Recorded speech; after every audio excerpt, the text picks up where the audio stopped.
Tukwaniriza nyo. Thank you so much for joining us this 21st day, yes, of April. Akakuba mu Kampala katonye. Kabadde kamanyi that I almost didn't wake up. Newe nzijukidde nti kimuliye mutulinze tugamba get up.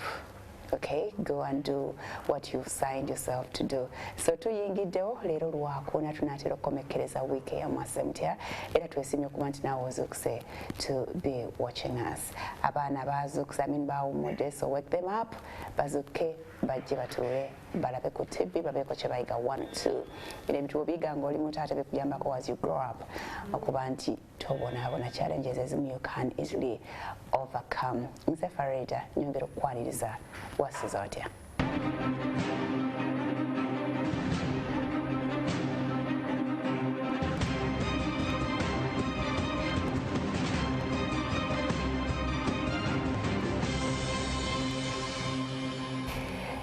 Tuline Dr. Naboth Cole Olwalero. He is so many things. He is a mentor. First of all, he is an author. He wrote this wonderful book here. He is a lecturer. He is a life coach. He's a political analyst. He is a human rights activist, Byonna scholar, to human resource development expert.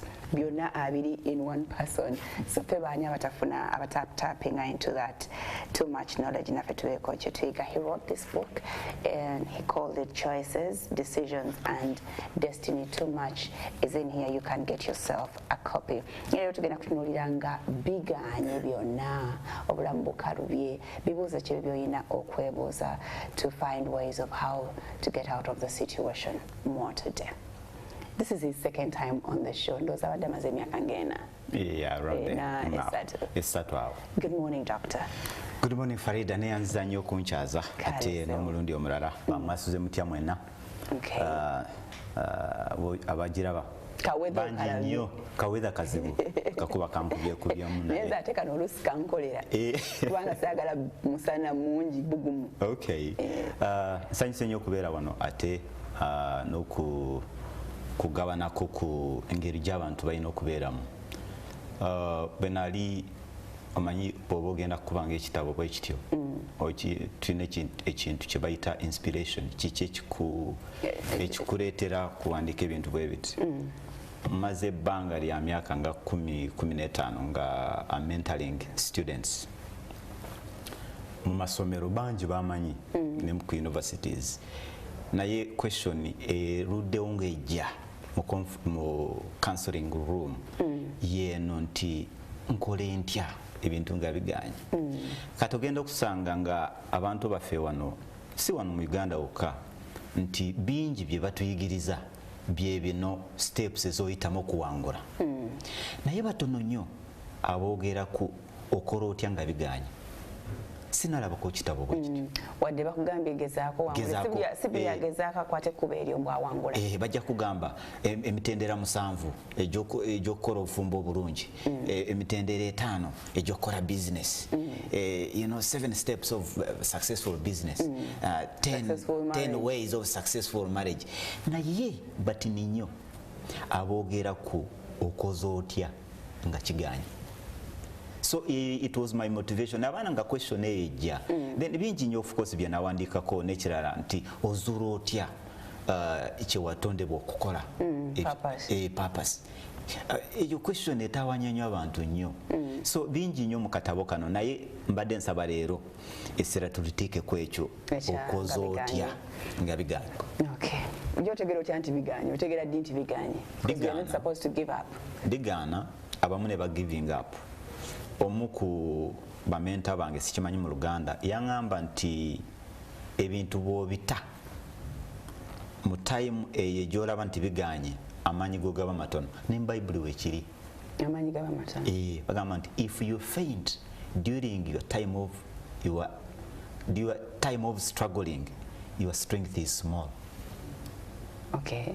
Ate nga mbadde nkosa amaanyi mangi nnyo okukola ekyo. Yes. It doesn't matter how much.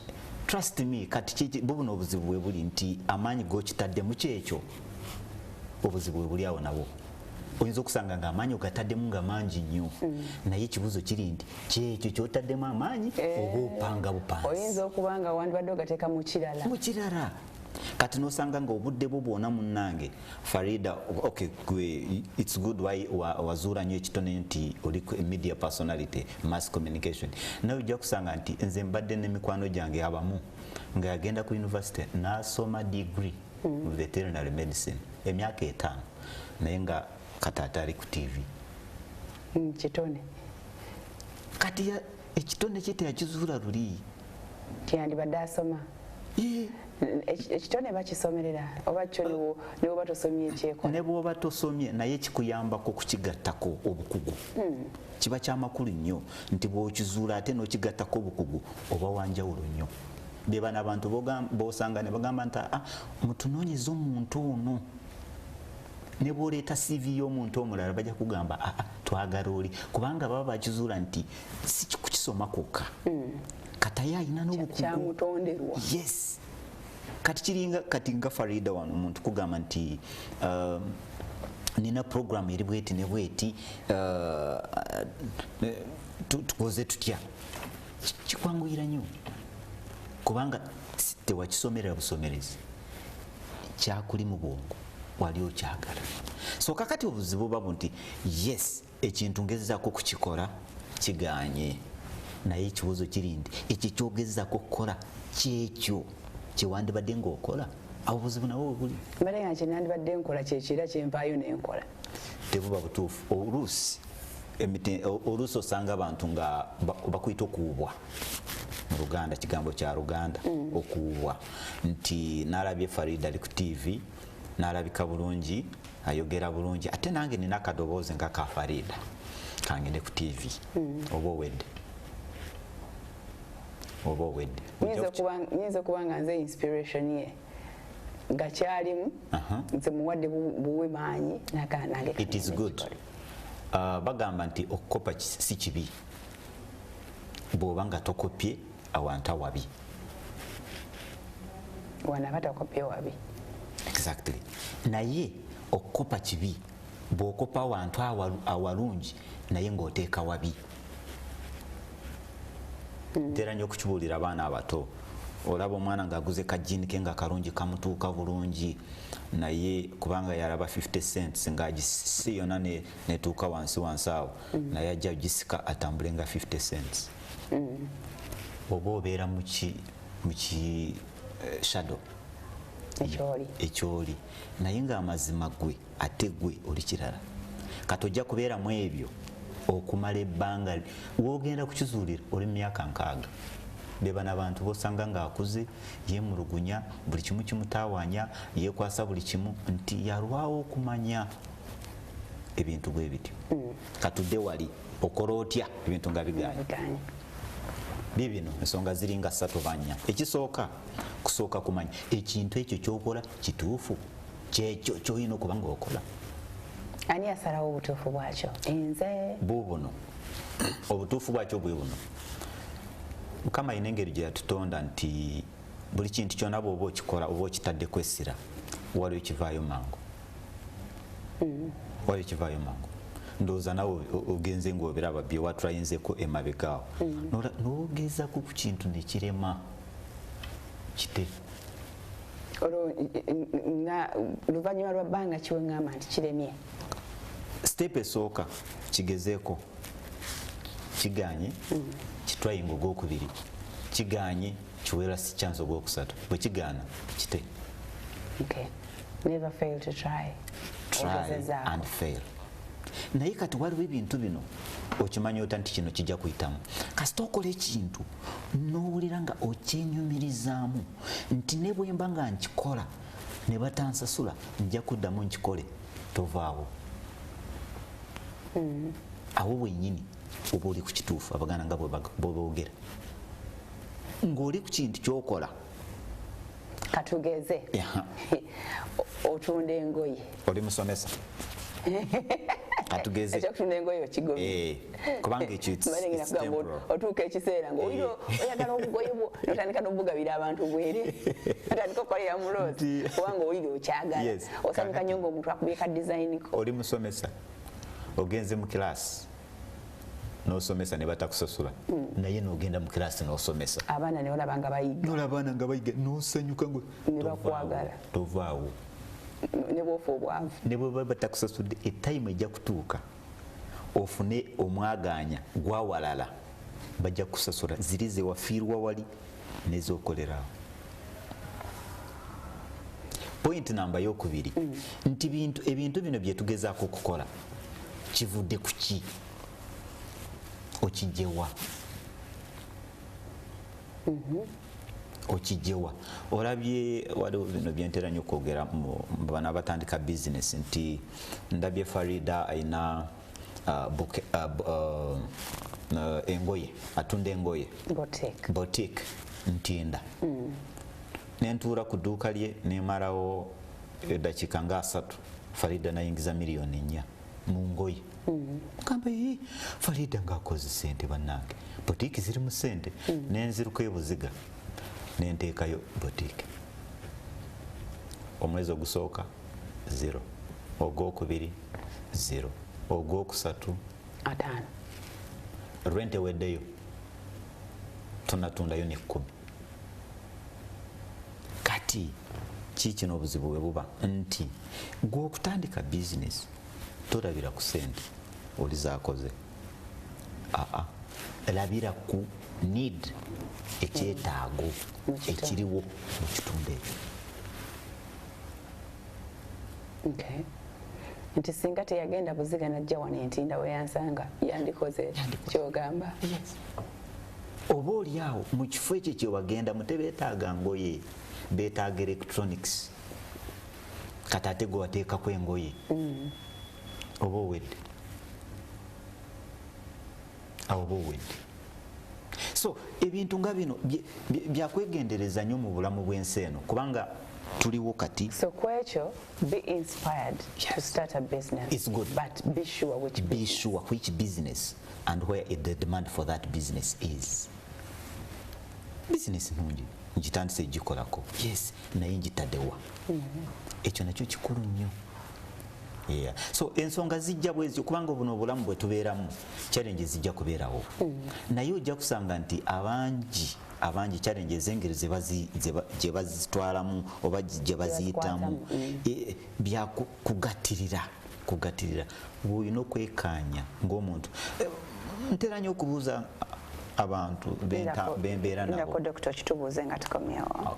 Okay, we're going to take a break. Tulina Dr. Naboth Call musomesa era mentor era life coach byonna tukoma otaba.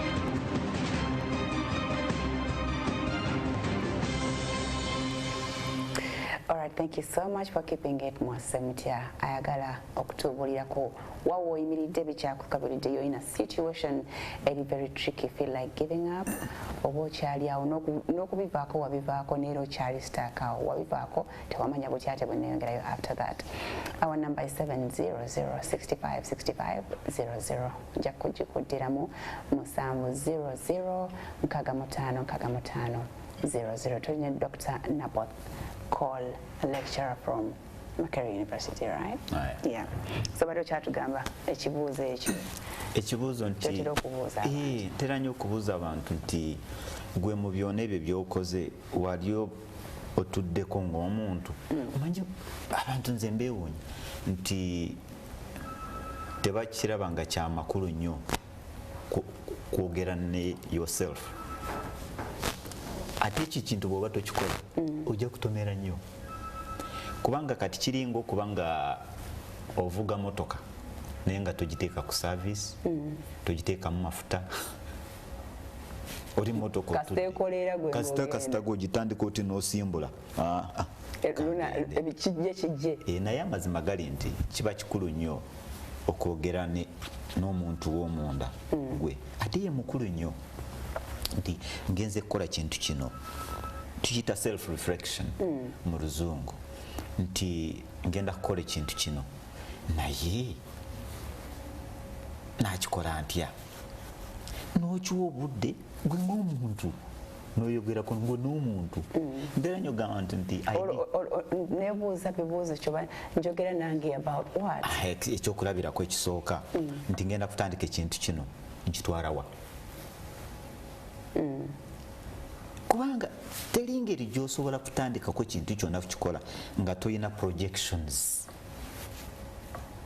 nti ngenda kuvuga ekintu kino nkituuse mu myaka 5 nja kuba ndi ku level eno mu myaka 6 ndi kukino kasita otandika ekintu kyonna nga tokitaddeko tokiwadde framework ne projection yakyo ojja kutaawaana nnyo kubanga beeba n'abantu abosanga n'abamu abakozi abamu bagamba nti okay ozukuka kuli ku makya n'ogenda ku mulimu n'okola Monday to Friday January to December naye okolera ki biki ebibuuzo kyekino kiki ekikuzukusa ku makya nti ngenze kagenda kola okolera ki nkolera abaana bange si ky'abaana bokka nkolera legacy yange abaana is a component olina okuba n'ekifaananyi ekinene ekyokoleramu nti abaana is a component ekyo kyo kirina okubaawo naye birina okuba nga byanjawulo nnyo byanjawulo in a sense nti nja kuba bwe mba nkola